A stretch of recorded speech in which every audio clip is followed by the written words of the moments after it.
Hello hi எல்லாருக்கும் வணக்கம்.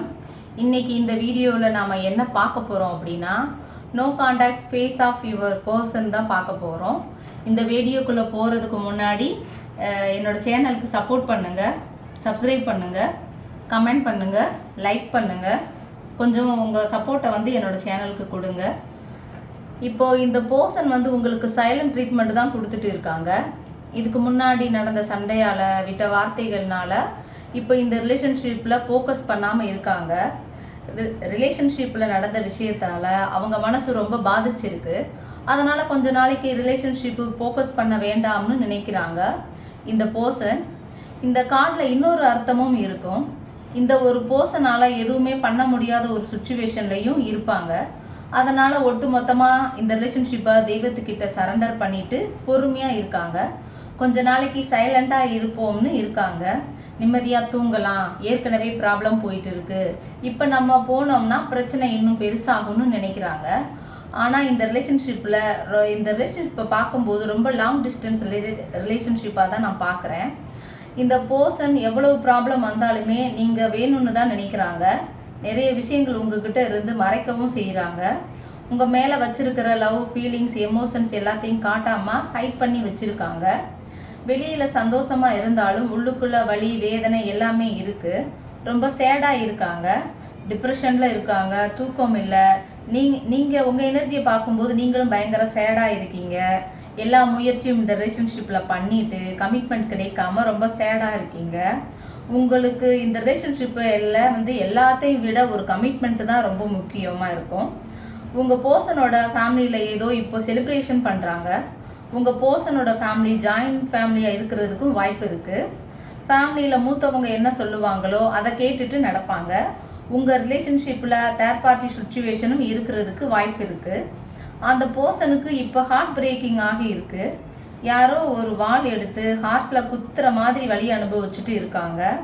Third party சுச்சுவேஷனில் ஹார்ட் பிரேக்கிங் ஆகியிருக்காங்க. உங்கள் மேலேயும் அன்பு, காதல் எல்லாமே இருக்குது. ஆனால் ஓவர் திங்க் பண்ணிட்டு இருக்காங்க. ஓவர் திங்க் பண்ணி ரிலேஷன்ஷிப்பை விட்டு போயிருக்காங்க. ரிலேஷன்ஷிப்பில் ஓவர் திங்க் பண்ணால் நல்லா இருக்குமா? இருக்காது. ஃப்யூச்சரில் என்ன நடக்குதோ அதை தெய்வத்துக்கு மட்டும்தான் தெரியும். இப்போ கரண்ட்டாக என்ன நடக்குதோ அதை ஏற்றுக்கிட்டு வாழ பழகிக்கணும். அதை விட்டுட்டு ஓவர் திங்க் பண்ணி உங்ககிட்ட இருந்து போயாச்சு. ஐயோ இப்படி ஆகிருமோ அப்படி ஆகிருமோன்னு யோசிச்சு இந்த ரிலேஷன்ஷிப்பை விட்டு ஓவர் திங்க் பண்ணிட்டு போயிட்டாங்க. இந்த பர்சன் உங்களை விட்டுட்டு போய் 8 மந்த் இருக்கலாம், 8 வீக்ஸ் இருக்கலாம், 8 டேஸாக கூட இருக்கலாம். செப்டம்பர் மந்த் உங்களை விட்டுட்டு போயிருப்பாங்க.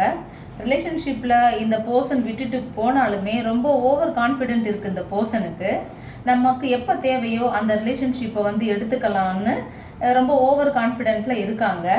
அப்போ நீங்கள் தான் முடிவு பண்ணணும். இவங்க வேணுமா வேண்டாமா, இவங்க வர்றதும் போகிறதுமா இருந்தால் இவங்களை ஏற்றுக்கலாமா வேண்டாமான்னு நீங்கள் தான் முடிவு பண்ணணும். இந்த பர்சன் சரியான கோபக்காரராக கூட இருக்காங்க. டக்கு டக்குன்னு கோபம் வரும் போல். ஆனால் அந்த கோபம் ரொம்ப ஸ்டேபிளாக இருக்காது. நமக்கு நைட் ஆஃப் வான்ஸ் கார்டு வந்திருக்கிறதுனால இந்த பர்சன் கிட்ட இருந்து ஒரு காலோ மெசேஜோ கண்டிப்பாக வர்றதுக்கு உண்டான வாய்ப்புகள் இருக்குது. மெதுவாக ஒரு காலோ மெசேஜோ பண்ணுவாங்க. நீங்கள் இன்னும் அவங்கள தான் நினச்சிட்டு இருக்கீங்களா இல்லையான்னு பார்க்குறதுக்குன்னே வருவாங்க. வந்துட்டு திரும்பவும் போயிடுவாங்க.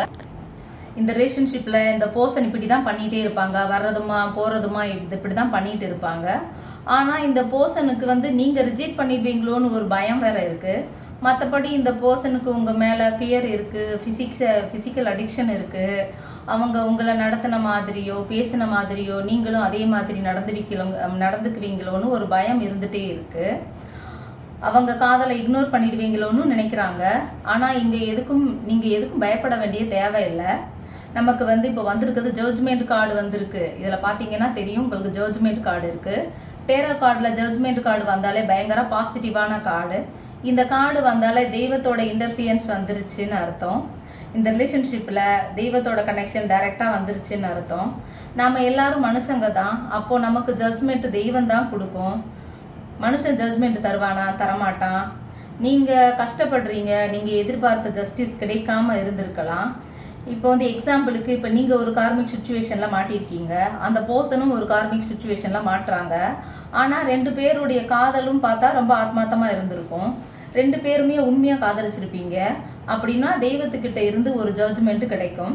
ஜட்ஜ்மெண்ட் நமக்கு வரக்கூடிய ஒரு டைமில் எல்லாம் அந்த தேர்ட் பார்ட்டி எல்லாம் எங்கே போவாங்கன்னே நமக்கு தெரியாது. நிறைய பேர் சோல்மேட் கனெக்ஷனில் தான் மாட்டிட்டு தவிப்பாங்க.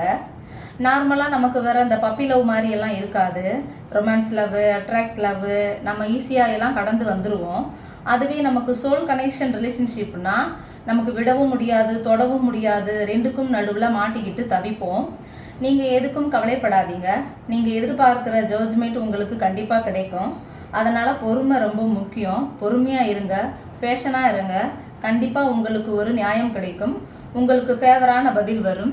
யூனிவர்ஸ் கிட்ட ப்ரே பண்ணுங்கள், தெய்வத்துக்கிட்ட ப்ரே பண்ணுங்கள். கண்டிப்பாக உங்களுக்கு நல்ல விஷயங்கள் நடக்கும். வணக்கம். இந்த வீடியோ பிடிச்சிருந்தா சப்ஸ்கிரைப் பண்ணுங்கள், லைக் பண்ணுங்கள், ஷேர் பண்ணுங்கள், கமெண்ட் பண்ணுங்கள்.